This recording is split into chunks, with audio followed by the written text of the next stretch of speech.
So how does OpenAI, even now, a year from now, 2 years from now, try and go public at a $500 billion to $1 trillion valuation? The public markets have never done that. They haven't accepted that level of valuation, as certainly not at those multiples on revenue, which, for OpenAI at one point in time was at least 30 times their run rate of revenue, not even their actual revenue, but their run rate of revenue. The public markets don't love that, right? And so they're not going to be super interested in buying a share price that represents, or buying in at a share price that represents a $500 billion or $1 trillion valuation. It's just going to break the model of public markets.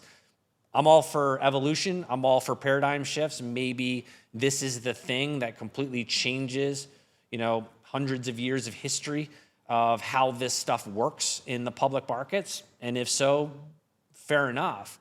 But the Wall Street Journal is now picking up on this. Same thing that I just talked about last week, which is that these valuations are so expensive, it's going to be very difficult for them to go public. And why that matters is, here we go again with the liquidity issue for those investors that are shareholders in companies like OpenAI with these monster valuations.